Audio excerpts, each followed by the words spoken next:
Hello and welcome to our series of webinars on grazing management. My name is Rachel Dorney and I'm the local regional agricultural land care facilitator in the upper region of Northwest LLS.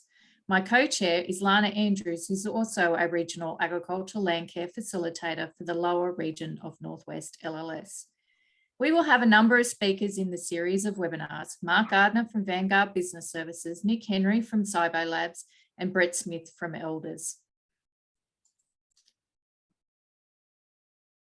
We would like to show our respect and acknowledge the traditional custodians of the land of Elders past and present on which this meeting takes place today. The Maintaining Productivity in a Variable Climate is a series of workshops covering particular areas which influence productivity and profitability for an agricultural business. These webinars are the second workshop in the series focusing on grazing management. We have been impacted by COVID and have adapted to recording this workshop instead of face-to-face. This is a pilot to see if it is an alternative way to deliver this information to local producers. Any feedback would be appreciated. Where to from here? We will be running 3 30-minute drop-in discussions for anyone to ask questions of the presenters on this content. We would not be able to run these workshops without the support of our funding bodies, Northwest Local Land Services through National Land Care Program, Federal Government, Cybo Labs, and Meat and Livestock Australia. I'll now hand over to Mark. Thank you, Rachel. I'll just change these screens around. Here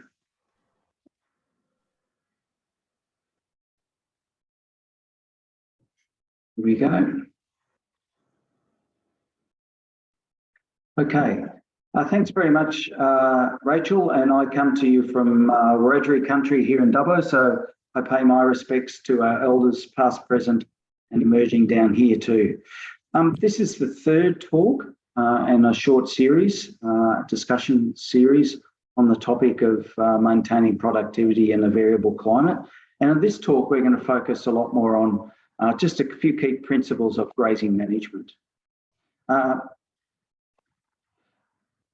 Thanks to our funders, the Northwest Local Land Services, MLA through the Walgett PDS group, and Elders at Walgett, and particularly Brett Smith, and also to our partners, Rachel and Lana with their land care organisations too.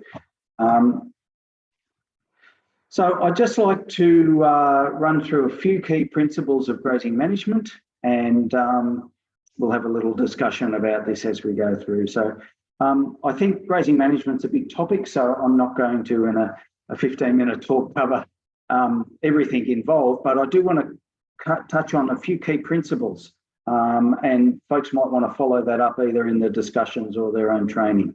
The first key principle, which is really important, is the importance of avoiding overgrazing. And all good grazing management should focus on minimising overgrazing. Overgrazing occurs when an animal's there too long and grazes plants repeatedly, or as it's growing, defoliates them, or when the animals move but they come back to a grazed area too soon.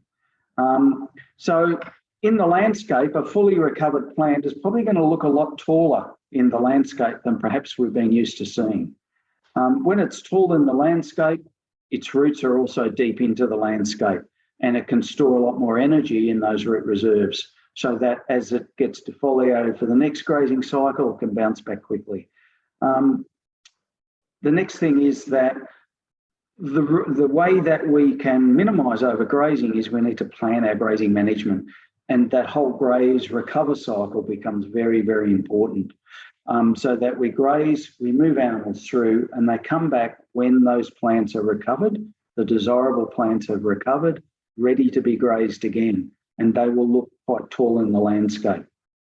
If we do that, we can create for our desirable plants, healthy, vigorous plants that are very likely to outcompete a lot of the other plants that we have in that pasture base.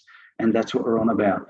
It's not just above ground, it's also below ground. And on that slide there, you can see that sort of mirroring almost that happens. The taller the plants you have in the landscape, the more root systems you've got below ground, and the more energy is stored below ground, and the more that is available to, I'll just call the bugs and critters that happen that are an essential part of a biologically active soil that cycles nutrients efficiently and effectively. So that's the way that we punch energy below ground, is by having a deep root system. The other thing is that the more leaf that we removed in grazing, the more energy is needed to punch up the leaves, the solar panel, and therefore we need to judge our recovery period appropriately.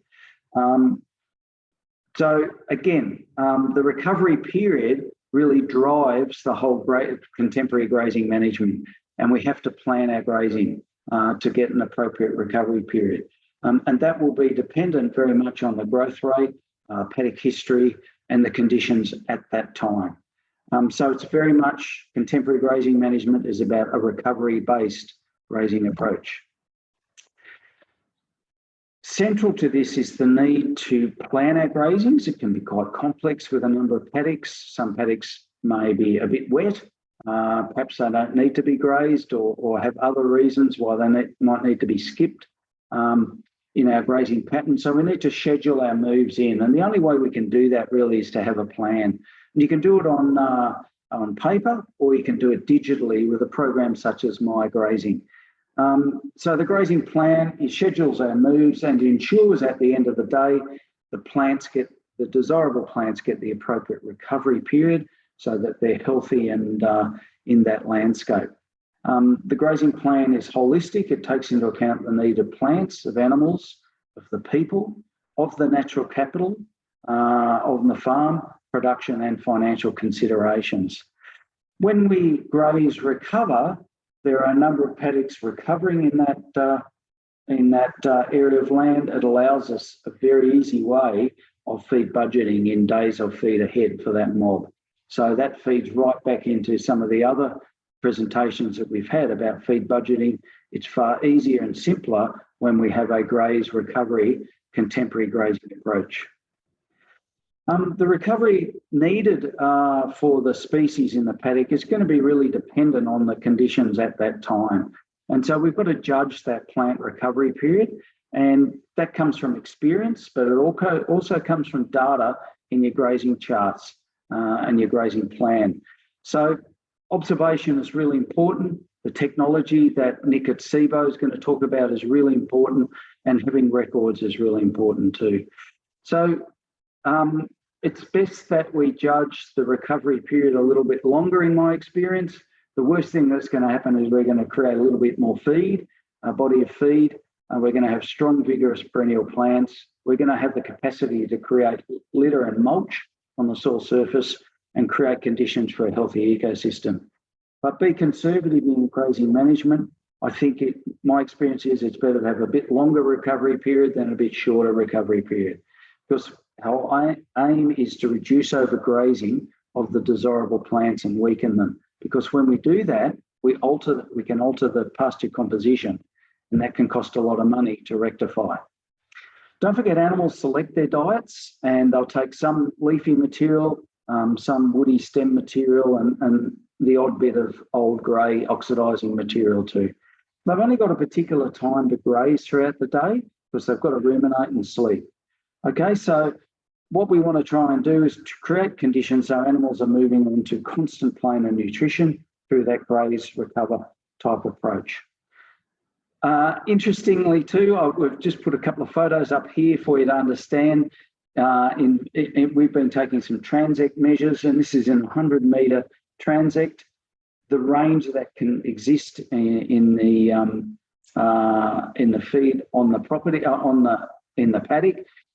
This photo here had a bit over 2,000 kilograms a hectare dry matter, and this photo here had 668 kilograms a hectare dry matter, all within a 100-metre transect. So on some of our larger pastoral properties, the quantity of feed present can vary substantially over the property and over the paddock and within the paddock. So I think that's why the satellite technology takes all that stuff into account and can be very, very important. So, yeah. The grazing plan should build the natural capital of the farm because as we go through our graze recover cycle over a period of time with an appropriate recovery period, We should be able to build the diversity and the bulk of the species. We should be able to build the health of our water and mineral cycles and healthy soils by punching energy below ground, of having a litter and mulch layer above ground, creates a healthy water cycle and mineral cycle. We should be able to have a more resilient system as we punch energy below ground and carbon. That should store more water. So that's really important. As we cover the ground, we should get less runoff from rainfall and creates this more resilient and dynamic type system. As we keep a diversity of species, we want to have green plant material growing for as long as possible over that 12-month period. The more green plant material we have, the more solar energy can be captured through photosynthesis, the more production we get on leaf and also stored below ground in root. And that energy drives the system. The more energy we can capture and store, it has a big impact on our emissions and our carbon footprint as well. And as we graze and go through this graze recovery cycle, what it means, it's a lot easier to feed budget on days of feed ahead. So we want to minimise overgrazing. We want to make sure our desirable plants are growing and healthy in the landscape. We want to make sure that we don't alter our pasture composition in a negative way by overgrazing the desirable plants and creating the conditions for the less desirable plants to dominate, all through our grazing management. Folks, droughts and dry periods are predictable. We have them all the time, and we have techniques that help.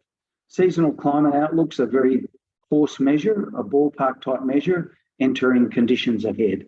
We can look at our running 12-month rainfall on our property, which will start to tell when it changes. And we can have indices such as DSE per hectare per 100 mils of rainfall that we can monitor. They're very coarse measures, but they can be important to help predict dry periods coming up. We can monitor our natural capital, we can monitor our soil moisture and rainfall, and we can understand what's happening in the growing and non-growing periods. We can assess the feed in the paddock in multiple ways, and we know the animal numbers on hand in DSEs or head. So what that enables us to do is match. And that's what we want to be doing as early as possible, match. Match our animal numbers with our feed available, making sure that we leave a buffer in those calculations, which is for the natural capital to maintain ground cover, mulch little layer, and also to help create an effective water cycle and mineral cycle. We want to be conservative around our matching process. So we can feed budget, and that's a very important aspect entering dry periods, but also entering periods where we have feed surpluses, but always plan conservatively. Because one of the things is we want to minimise overgrazing, and we want to minimise bare soil. We want to try and be effective converters of rainfall into green plant material. So it's not just the rain that falls, it's how effective that is of getting into the root zone and being stored there. Lana, did you have a question? Oh, I didn't have any questions. We're just at the 13-minute mark. So if Rachel or Brett has any questions or comments.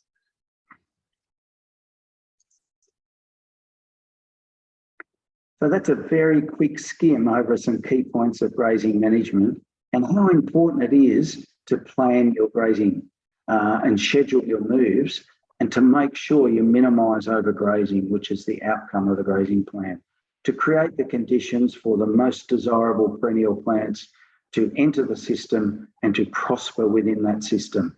And to understand when we have less desirable plants in our system, that it might be a function of the management that's being applied at the day that's creating the conditions for them to move into those landscapes.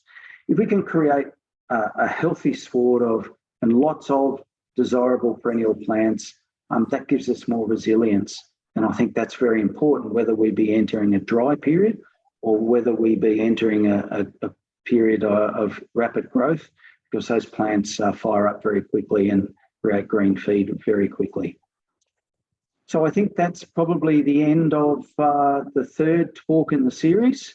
And if you enjoyed the talk, please follow on and watch the next one, which will be very good, which is a SIBO Labs talk.